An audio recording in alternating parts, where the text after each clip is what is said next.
So today, good morning, and let us prepare our hearts and minds para po sa ating pag-aaral ng salita ng Diyos. And praise the Lord kasi nakahabol kami sa worship. Akala ko ako na agad pagkapasok pa lang. But praise God, no, na makaawit sa Panginoon to ready our hearts to receive God's Word. So today, the first week of the month of June, ay muli po akong natasang mag-preach, and I praise God for this great privilege. Nakapokus po ang ating topic for this month of June, whole month of June, sa equipping of the saints na binigay ni Kuya Ira. So, wherein the church of FBCF will undergo a preparation, okay, upang ma-train, ma-equipped for the ministry. So, this is also an opportunity for us, mga kapatid, because this is our opportunity for us to grow and to step up, no, sa ating pong pananampalataya, sa ating pagiging Christians, para hindi na tayo magstay as baby Christians, na kung saan ay dapat pang intindihin, di ba? Dapat pang babyhin at patuloy na maging sakit ng ulo sa church, but we will step up to grow, okay, and mature. Because this is our journey bilang mga Christians. We need to grow up and become an example na titignan ng next generation Christians. Okay? So, ayan. So before we sa ating pagpapatuloy, tayo muna ay sumandaling manalangin. Let's pray. Heavenly Father, we come before your throne. We humbly praise you. We humbly worship you, Panginoon.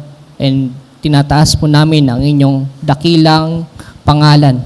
Salamat po, O Diyos, muli sa pribilehiyo na tinipon niyo po ang aming mga kapatiran at ang bawat isa dito sa church, Panginoon, to worship you, Lord, and to hear again your word. Namin pong patuloy na pag-aaralan. Thank you for this privilege, Panginoon, once again. You are worthy of our worship, Lord. Karapat-dapat ka, Panginoon, ang aming pagsamba. Dahil hindi nyo lamang po kami, Panginoon, sinave, but you made us sons and daughters, Panginoon. Ginawa nyo kaming mga anak. At sabi nyo sa inyong salita, Panginoon, na we have eternal life in you, Lord. So thank you so much. You are worthy of our praise, Lord. You are worthy to be glorified. And so, Lord, sa amin pong pagbabasa at pag-aaral ng inyong mga salita, dalangin po namin, Lord, na kayo po ang patuloy na manguna sa amin. Patawarin niyo po naman kami, Panginoon, sa lahat po ng aming mga pagkakasala, sa lahat po ng aming mga pagkukulang, at karumihan, Panginoon, na hindi kalugod-lugod sa inyong harapan. Pakalinisin niyo po naman kami, Panginoon, at ituwid. At tunay, Panginoon, na hindi maging malabnaw ang inyong salita sa amin, but it will become flowing water, Panginoon, in our soul, a refreshment, Panginoon, to help us to walk, Panginoon, with godliness, and to walk na kalugod-lugod sa inyo pong harapan. Please bless our pag-aaral ng iyong salita, Panginoon. Protect us from the evil one. And all these things we ask, Panginoon, sa dakilang pangalan ng aming Panginoong Jesucristo. Amen and Amen. Let's open our Bibles, please, in Ephesians chapter 4, verse 11 to 14. So again, our topic for this month is about equipping the saints. At ang simple title po ng ating preaching is Equipping the Saints, the Road to Spiritual Maturity. The Road to Spiritual Maturity. Alam niyo po, mga kapatid, ang isang sundalo, kahit na gaano katibay, kahit na gaano kaganda, no, ang kanyang, kahit gaano ka-high-tech, yung kanyang armor, or ang kanyang battle gear, ngunit kung hindi naman niya ito sinanay kung paano gamitin, okay? Hindi siya na-trained how to use it, he did not prepare himself for the battle, ay hindi po siya magiging epekto at hindi siya mananalo sa labanan. So the same with us, no? A soldier may possess the finest armor, but if he is never trained to use it, he becomes inefficient in battle. The same with us Christians.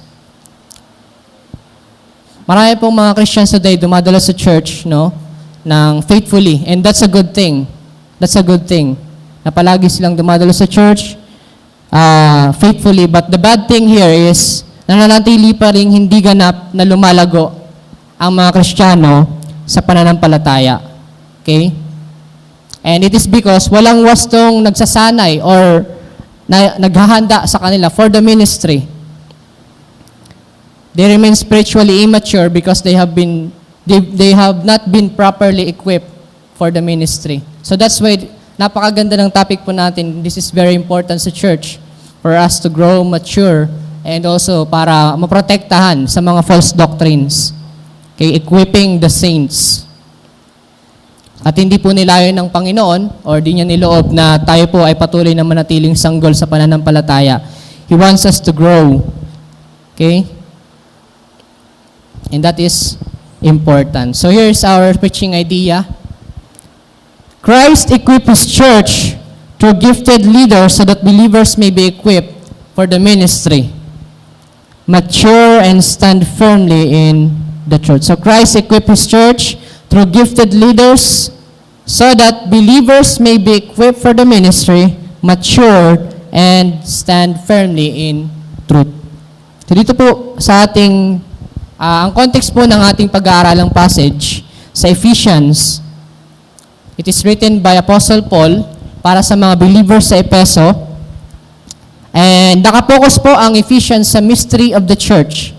Dito po nakapokus yung whole team ng, bakit sinulat yung Ephesians? Okay?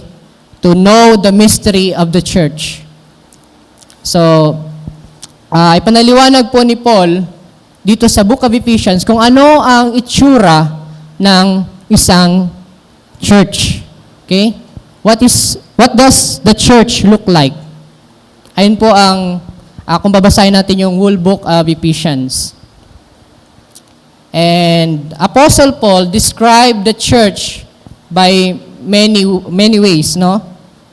So, in Ephesians chapter 5, verse 22 to 23, dinescribe po ni Apostle Paul ang church as the bride of Christ, no? Na kung saan ay nagpre-prepare or naghihintay para i-meet ang kanyang asawa, which is si Kristo. But in our immediate context, dito po sa chapter 4, ang pagka-describe po ni Apostle Paul sa church is the church is a new temple, bagong temple, no? A building of people, a one body of Christ, grounded in the sure revelation of what God has done in history. So the church is an organism where the power and authority are exercised after the pattern of Christ, and its stewardship is a means of serving Him. So that's what the church look like. So, dito sa ating passage. So for this time, no, for this first Sunday, ay bibigyan ko lang po kayo ng introduction. Okay? This preaching will serve as an introduction and the challenge to us believers to be involved in equipping ministry and grow and mature sa ating buhay pananampalataya to prepare us to minister. Okay? To prepare us to minister. So let's look at the three purposes of equipping. The three purposes of equipping. Why do we need to be equipped? Okay? Why do we need to be equipped? Number 1, equipping prepares believers for ministry. Sabi sa verse 11 to 12 ng ating passage, He gave the apostles, the prophets, the evangelists, the shepherds, and teachers to equip the saints for the work of the ministry. So we all know po na we are saved to serve. Okay? We are saved by Jesus in order for us to be a servant, para maging isang lingkod. And sa t-shirt ko po dati ay may nakalagay na salita. No? May t-shirt ako dati ang nakalagay, saved to serve. Saved to serve. And nung time na yun, hindi ko pa ganong alam ang meaning ng saved to serve. No? Wala pa akong idea. So I know the word, but I don't know the very depth of the meaning, yung lalim ng ibig sabihin nun. At dati ang alam ko sa pagiging saved to serve, or dati ang alam ko, kaya ako naligtas, so that I can fulfill all my ambitions and dreams in life. Okay? Kasi kasama ko ang Panginoon. Such as, magiging doctor ako, magiging engineer, magiging successful man, mga ganyan. Yan po yung goal ko sa buhay dati. But wala po sa bokabularyo ko ang maging isang lingkod at maglingkod or magbahagi ng salita ng Diyos. So, malayo po, no? But then,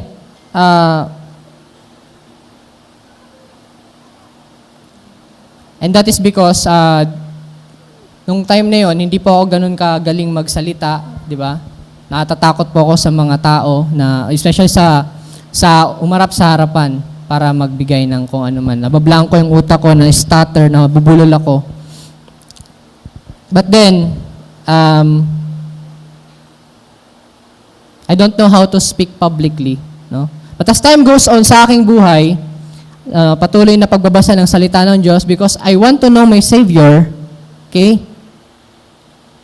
Nakita ko na ang buhay ng ating Panginoon ay puno ng service, humble service. In fact, may unique title po ang ating Panginoon, which is the suffering servant. Narinig na po ba natin yon? Suffering servant. Ang nagdurusang lingkod ni Yahweh. Okay? Ang buhay po ng ating Panginoon ay puno ng ministry and service till the end of His life. No? Until He fulfilled this great mission. And that is to suffer for you, to suffer for me, to suffer and to die for His church bilang isang kordero ng Diyos. And now that muling nabuhay ang ating Panginoon, He is enthroned sa nakaupo sa trono ng Diyos. Ay, thank you. Ayan. So, now that He has seated on the right throne of God, so He is now our Lord. And bilang Panginoon natin, ang ating Panginoong Jesus, we as His followers, as His disciples, as His church, must also do the same. We must become servants. We must be equipped for the ministry. But how? Paano? Okay? How? Well, here, titignan natin kung paano. First thing, Christ gave foundational gifts to His church. Verse 11, and He gave the apostles, the prophets, the evangelists, the shepherds, and teachers. Ang ating Panginoon po ay hindi po tayo iniwan na nakatiwangwang. Okay? After niya umakyat sa langit. At hindi po tayo iniwan na palaboy-laboy. Okay? Pagkatapos na tayo isay. But we praise God, we praise the Lord kasi binigyan niya tayo ng, iniwanan niya tayo ng mga apostles, prophets, shepherds, and teachers sa ating pong iglesia. Gifted leaders who will lead the church and equip the church for the ministry.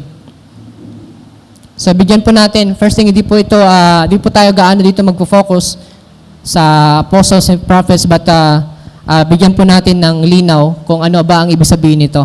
Okay, so marami kasing tao ang nami-misunderstood yung apostles, prophets, shepherds, and teachers. So, let's explain what does it mean. Ano ba ang ibig sabihin nito? Now, apostles and prophets, so marami po mga tao until today ang patuloy pa rin na nagpapanggap bilang mga apostles and prophets until our time. Okay? Especially talamak to sa Nigeria and South Africa. Yan. So, even dito sa Pilipinas, mga kapatid, naniniwala pa rin ang mga tao na meron pa rin mga apostles and prophets. Especially sa mga charismatic na churches. Yan, sa mga Pentecostals. But, ano ba ang sinasabi ng Bible about the apostles and prophets? So these days, iba ang apostles and prophets sa kasalukuyan ngayon because mga kasalukuyang prophets and apostles ngayon ay niluluhuran, sinasamba, dinadabitan ng magagarang suot, diba? Kinikis sa sa tuhod or sa paa, no? Ginagawa silang parang Panginoon. But ibang-iba sa sinasabi ng Bible, which is very dangerous, no? So when we say apostles, let's first define apostles. No, apostles sa Greek po ay apostolos, meaning messenger, delegate, or envoy na sinugo ni Kristo. Okay? By the way, ito po ay isang unique gift ng Panginoon. Unique. Titignan po natin mamaya kung bakit naging unique siya at napaka-onti lang, okay, ang may ganitong gift. Okay? So, limitado lang po ang ganitong gift. In a restricted sense, the apostles are those who have been with Jesus and witnessed His resurrection, who had been commissioned by Jesus Himself to be the founders of the church and was given credibility by other apostles. Okay? So yan po ang requirement para maging isang apostol. Una, kaya tinawag itong unique gift kasi wala na pong apostol ngayon. Wala na pong prophets ngayon. Okay? So, una, dapat nakasama ni Jesus personally sa ministry. Pangalawa, isa ka sa witness sa muling pagkabuhay ni Kristo. At pangatlo, ay inappoint ka mismo ni Jesus personally na maging isang apostol. At pang-apat, binigyan ng kredibilidad ng iba pang mga apostol, yung pagiging apostol mo. Okay? So, that's why wala na pong mga apostles ngayon. Okay? And, now, prophets. Prophets. Ito naman pong prophets ay submit sila sa apostles. In terms of authority, mas higher po ang mga apostles sa prophets. Okay? So, prophets are people na binigyan ng gift ng Panginoon in the New Testament upang magbigay ng revelation, special revelation na direct sa Panginoon, given directly by God. Okay? That's the prophets. And now, ito pong dalawang ito, apostles and prophets, ay magkasama palagi na binabanggit, especially in Ephesians chapter 2, verse 19 to 21. Let's open our Bibles, please. Ephesians 2, 19 to 21. Sabi diyan, so then you are no longer strangers and aliens, but you are fellow citizens with the saints and members of the household of God, built on the foundation of the apostles and prophets. Magkasama pong binanggit, Christ Jesus Himself being the chief or the cornerstone, in whom the whole structure being joined together grows into a holy temple in the Lord. Dito po magkasamang binabanggit ang apostles and prophets. Why? Because, anong purpose nila? They are the ones na ginamit ng Panginoon para itayo ang pundasyon ng simbahan, to build the foundation of the church. Sila yung instrumento na ginamit ng Diyos sa pagtatag ng pundasyon ng iglesia ng Panginoon, at ang Panginoon mismo ang cornerstone. Cornerstone. O yung batong panulok. Yan. So, Ephesians chapter 3, verse 4-5, again, binanggit ang apostles and prophets magkasama. Sabi diyan, when you read this, you can perceive my insight in the mystery of Christ, which was not made known to the sons of men in other generation, that is has been revealed to His holy apostles and prophets by the Spirit. So, again, apostles and prophets. Dito natin makikita na magkasama ulit, no? They are the means na ginamit ng Panginoon para itayo ang pundasyon ng simbahan. So now na meron na tayong Bible, no? So with the apostleship o yung gift of apostleship and prophets ay nag-cease na, nawala na. The foundational offices of apostles and prophets established the church. The church still benefits from the apostles and prophets through what?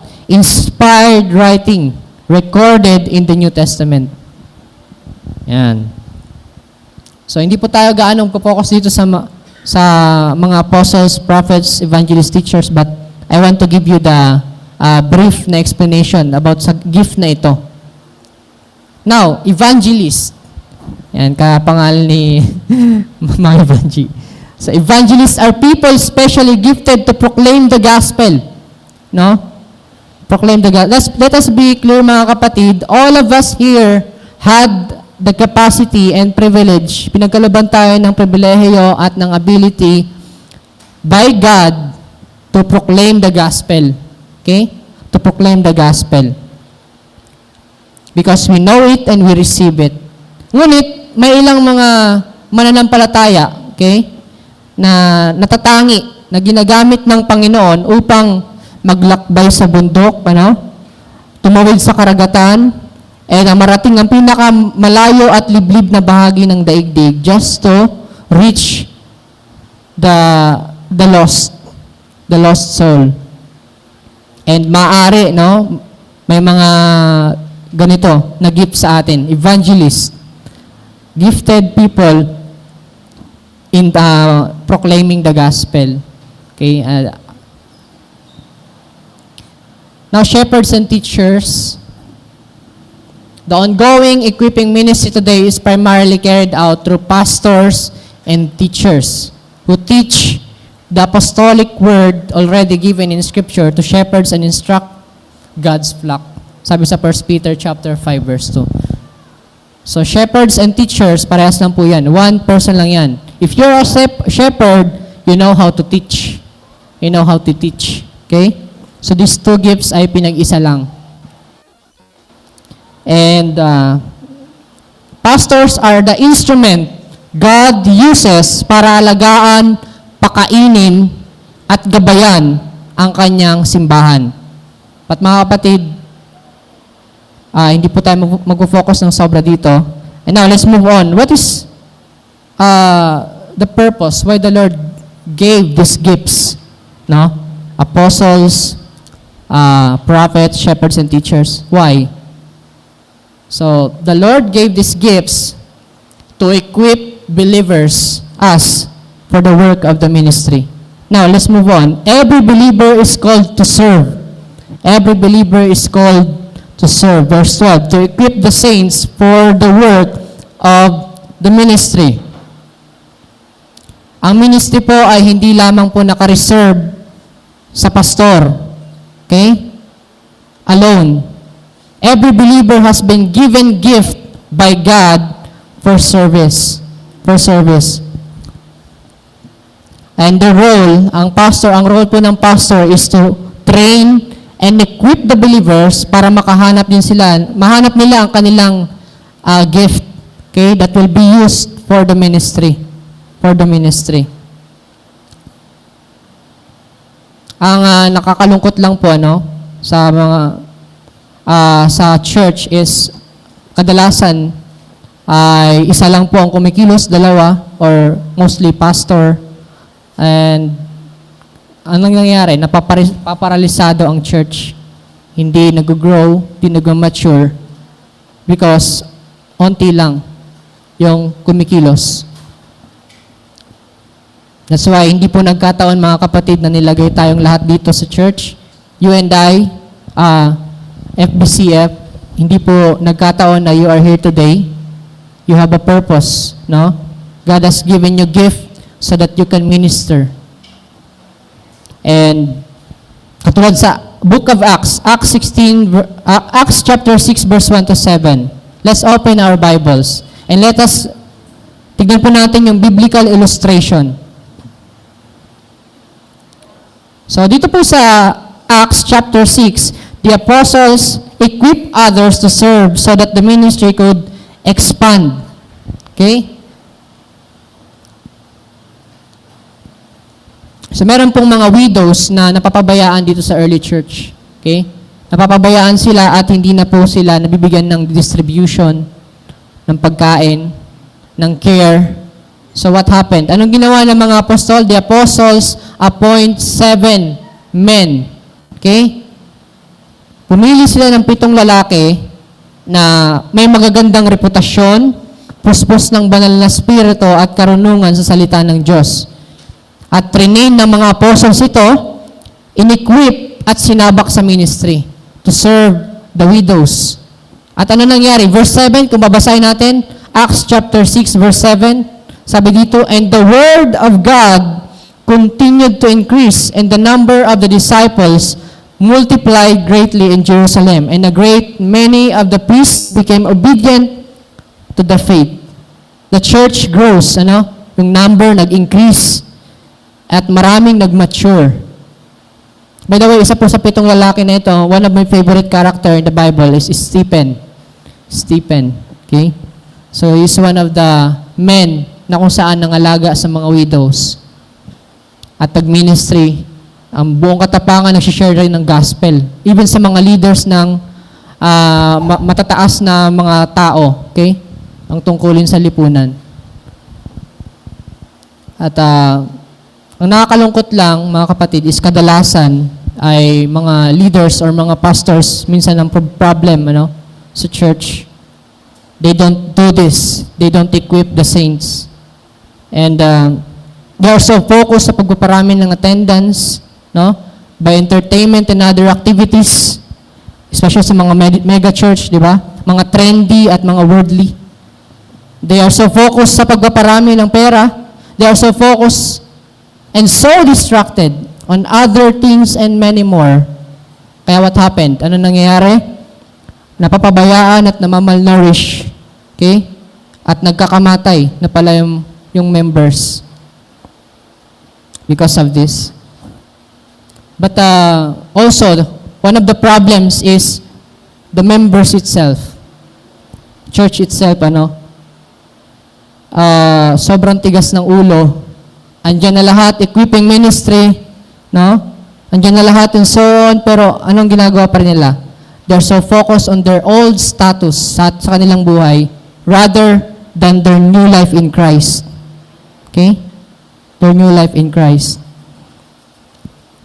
Sabi po ni John MacArthur, the true measure of a healthy church is not how many people attend, but how many believers are being equipped and functioning in the ministry for the glory of Christ. Okay, now to apply this in our life, mga kapatid, ask this question to yourself. Are you merely attending the church to be equipped for the ministry? Or you are just attending the church, for the sake of attendance lang or compliance? At kung alam mo naman ang spiritual gift mo, are you actively serving Christ with gifts na pinagkaloob niya sa'yo? Now, let's move on to our second purpose of equipping. And that is, equipping produces spiritual maturity. Verse 12 to 13. For building up the body of Christ until we all attain to the unity of faith and of the knowledge of the Son of God, to mature manhood, to the measure of the stature of the fullness of Christ. So all of us here are members of the body of Christ. Amen? Yes. All of us here are members of the body of Christ. And if one person only functions, what will happen? The church will not stand. The church will be paralyzed. Hindi mag-grow. Walang maturity. Lahat ay immature. Okay? Walang pag-grow. So that's why lahat tayo ay may kanya-kanyang spiritual gifts. Kailangan lang natin itong ma-discover at kailangan po nating ma-trained and equip how to use it so the body of Christ may grow and function more stable. Okay? Now, let's move on. Equipping builds up the body of Christ. Part po ng maturity ang building up or the edification na tinatawag. Parehas po silang word. Building up or edification.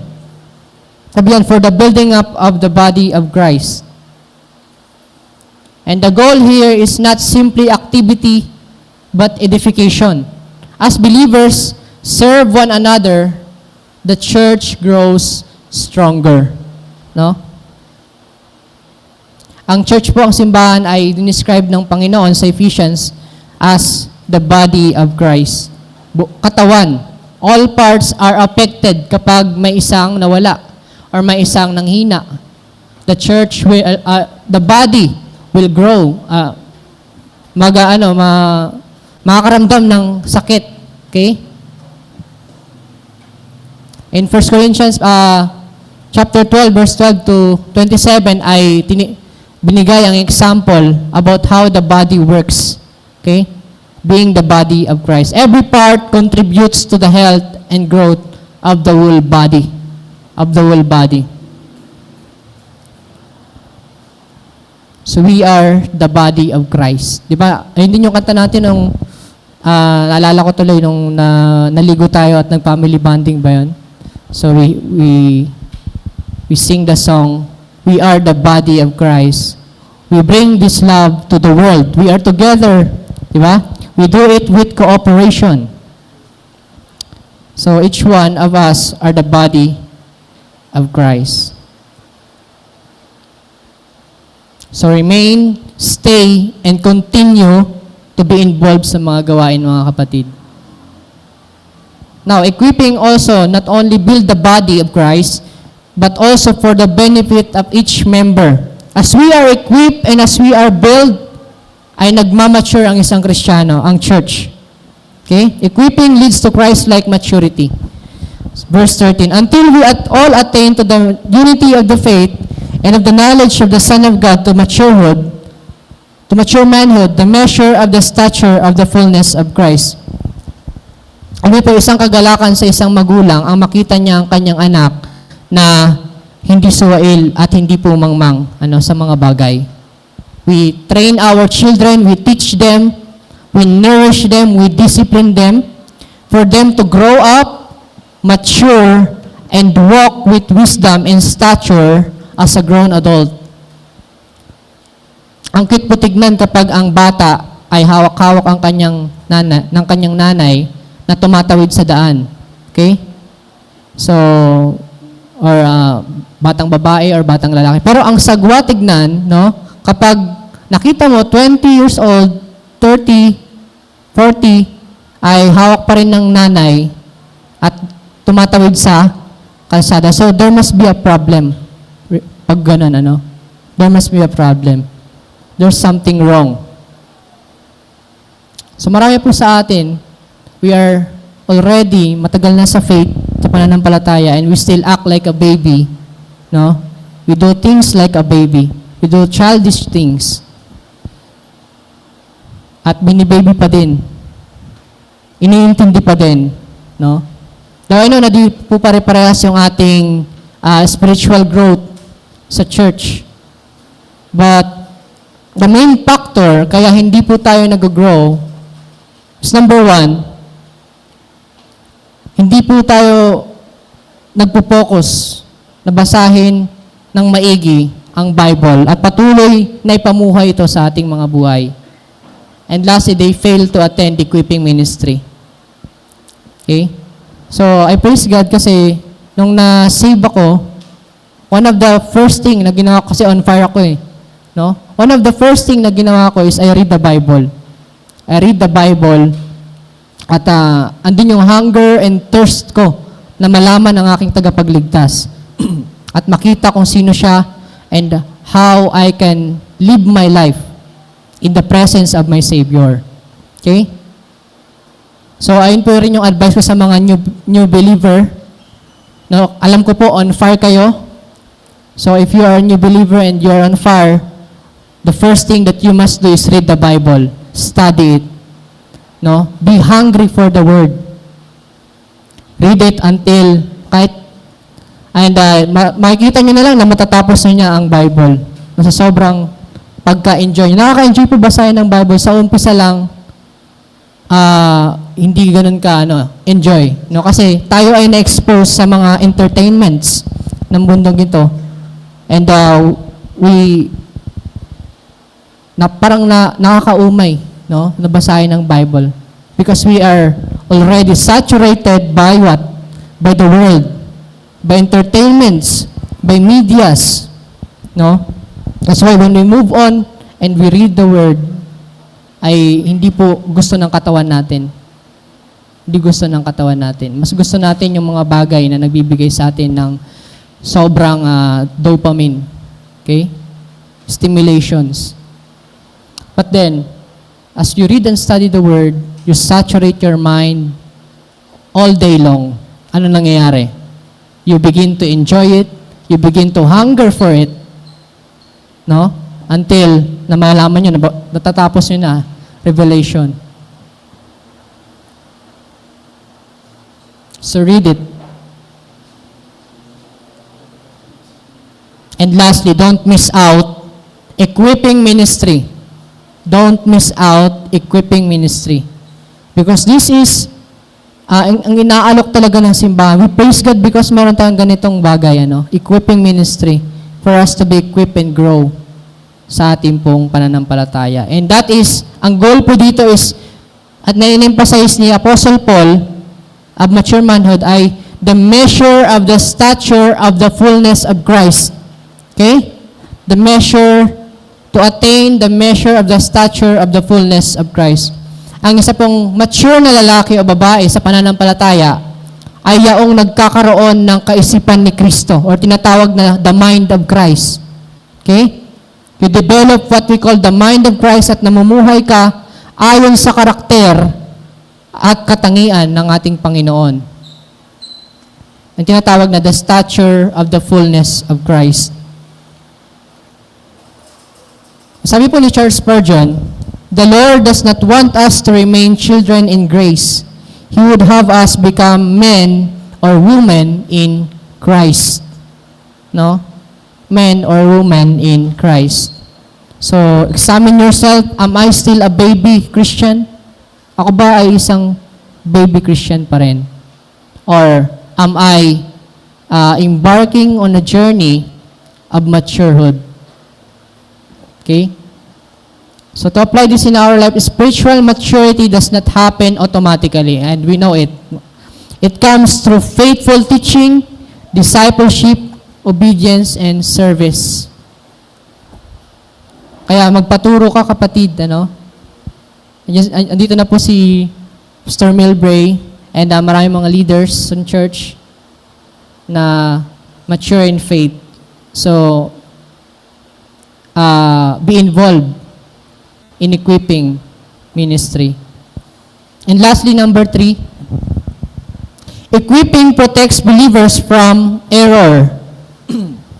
From error. Verse 14, so that we may no longer be children, tossed to and fro by the waves and carried about by every wind of doctrine, by human cunning, by craftiness in a deceitful schemes.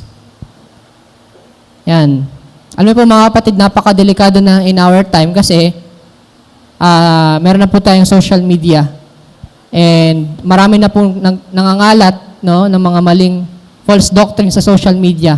Onting click lang, isang click lang natin, we can watch it, we can read it, at so madami na po compare sa panahon nila Apostle Paul. So sila Apostle Paul, ang ginagawa nila, yung mga nagkakalat ng false doctrine, pumapasok pa sa church nakagiging involved, tinuturo sa church. But now, dangerous na po ang panahon natin ngayon because of social media's napakabilis na access. And that's why Apostle Paul warned us, equipping protects believers from error or from false doctrines. Okay? Napakahalaga po ng equipping ministry. So bigyan ko po kayo ng example about mga errors or mga false teachings. God is love, so all people will be saved. Ang pinaka nakakatakot na false teaching, ay hindi po yung mali, kundi yung parang tama. Okay, parang tama pakinggan. Ang ganda, So, hinahaluan ng truth. For example, God is love. So all people will be saved. God is love. Tama, nasa Bible yon. And we want us. Mahal tayo ng Diyos. But, the second part, all people will be saved, ay wala po sa Bible. Okay? All people will be saved. So, lies na hinahaluan ng truth. Okay? Ayun po ang pinaka-dangerous. Kaya napakahalaga po ng equipping ministry. Equipping ministry. Now, how do we do that? Paano po tayo mapaprotektahan? So, letter A, mature believers are not easily deceived. Sabi po sa verse, winarningan tayo ni Apostle Paul, so that we may no longer be children, tossed to and fro by the waves and carried about by every wind of doctrine, by human cunningness, by craftiness in deceitful schemes. So let's look at the Berean believers in Acts chapter 17 verse 11. So let's open our Bibles at anong ginawa nila in their times. Acts 17 verse 11. Sabi po dito, now these Jews were more noble than those in Thessalonica. They received the word with all eagerness, examining the scriptures daily to see these things were so. So, nung preach po ni Apostle Paul ang gospel sa mga Berean believers o sa mga taga-Bereans, ay anong ginawa nila? Hindi nila kaagad ito tinanggap. So, sinearch muna nila ang scripture at nakita nila na totoo itong lahat na sinasabi ni Apostle Paul. So, they are more careful, no? And that's what we are doing in equipping, okay? We prepare ourselves for the doctrines na kumakalat, mga false doctrines, and training ourselves to be more careful at patuloy nating sinasala ang ating mga doctrines so that we may not, di tayo mapunta sa landmine, tinatawag na yung false teachings or false doctrines. Okay? So they examine the scriptures daily to verify what they heard. In Hosea po, sabi sa Hosea chapter 4 verse 6, my people are destroyed for lack of knowledge because you have rejected knowledge. Rejected the priest. I reject you from being a priest to me. So, pag wala po tayong alam sa doctrines, no? Di po tayo equipped, di po tayo trained, hindi po tayo teachable, ano nangyayari? We begin to become believers na natutos to and fro, tinatawag. Kung naniniwala sa mga ganito, naniniwala sa mga ganyan.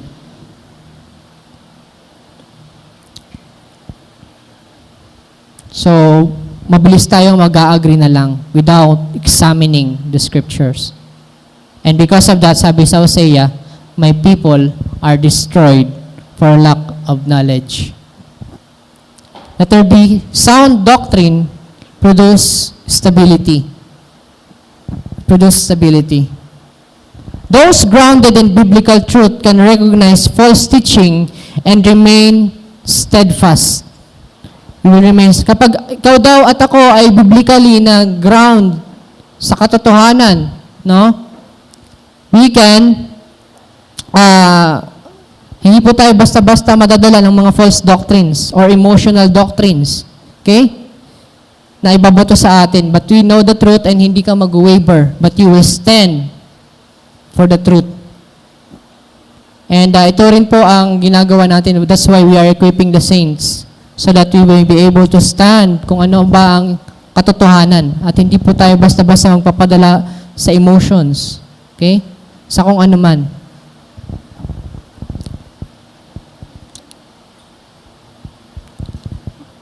Matthew chapter 4 verse 1 to 11. Pinakita ng Panginoon kung paano mag-stand sa katotohanan at gamitin ang truth to destroy falsehood. Okay? Jesus, dito po sa Matthew, alam po natin ito, yung nag-fasting si Jesus ng 40 days. ay tinempt siya ng kaaway at sa kanyang pagka-tempt ay ginamitan ng Panginoon ng biblically sound truth. Okay?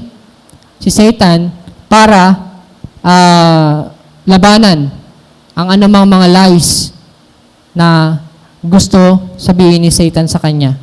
So, Jesus became an example for us so that we may cling to the truth and stand for it para hindi po tayo basta-basta ma-deceive at patuloy na matos to and fro by the cunningness, kung ano man ang mga worldly principles na yan, no? Mga false doctrines.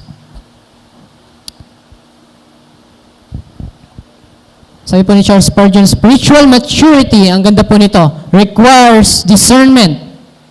No? Spiritual maturity requires discernment. Discernment is not merely knowing the difference between right and wrong, but knowing the difference between right and almost right. Almost right. So, sa equipping ministry, we will develop what we call discernment. Discernment. And we will be well-equipped na manindigan sa katotohanan. So to apply this in our lives, a well-equipped believer studies scriptures diligently and measures every teaching by God's word. Are you doing that? Kapag ba nakakarinig ka ng mga katuruan or mga worldly principles, ay sinasabak mo ba ito sa salita ng Diyos? Sinasala mo ba ito sa salita ng Diyos? Challenge mo ba? Or you are a believer na kung saan ay kung ano man na marinig mo ay sige, tama to. No, sounds right. But sounds wrong in the scripture. So let us be clear mga kapatid, no? Lahat po ng worldly principles, all false doctrines ay patuloy na mababali using the truth of the Word of God. And so we must know it first so that we can stand for what is true. For what is true na sinasabi ng Panginoon. Okay? So to conclude our message, mga kapatid, Christ has not left His church unequipped. He has graciously provided gifted leaders to train His people for the ministry, promote spiritual maturity, and guard them for doctrinal error. Believers who are properly equipped become useful and faithful servants, mature disciples, and stable defenders of the truth. Stable defenders of the truth. So, Church of FBCF, mga kapatid, huwag po tayong masiyahan na lamang, no, na tayo po ay patuloy na paupo-upo lang sa church and remain baby Christians. So, tinawag ako ng Diyos upang maging kasangkapan tayo, makibahagi sa ministeryo at lumago sa spiritual na kapanahunan. Kaya nawa, magpasakop po tayo sa tapat na pagtuturo ng salita ng Diyos, gamitin ng may katapatan ang mga spiritual na kaloob na ipinagkatiwala sa atin ng Panginoon, at sikapin po nating maging higit na katulad ni Kristo or kawangis ni Kristo.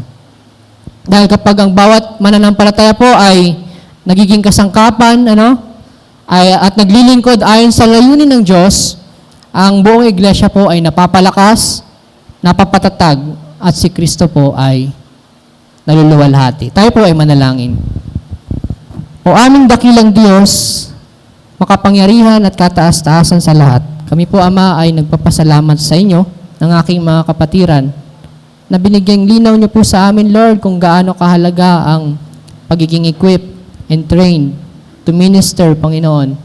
Help us, Lord, na nawa ang mga salita ninyo ay hindi lamang po lumutang, Panginoon, sa aming mga isipan, ngunit ito rin, Panginoon, ay patuloy naming pag-isipan at pagbulay-bulayan. Maalala nawa namin ito sa aming pag-uwi, Lord, how important it is for us, especially this day, Lord. We know na napaka-dangerous ng panahon namin ngayon, Lord. And we don't know kung kailan po kami mamamatay. We know, Lord, that you are the God, Panginoon, who give us this kind of equipping, Panginoon, so that we may prepare ourselves to minister and serve for your glory, Panginoon. So help us, help my brothers and sisters. Please give them a humble heart, Panginoon, a teachable mind para po tanggapin ang inyong salita.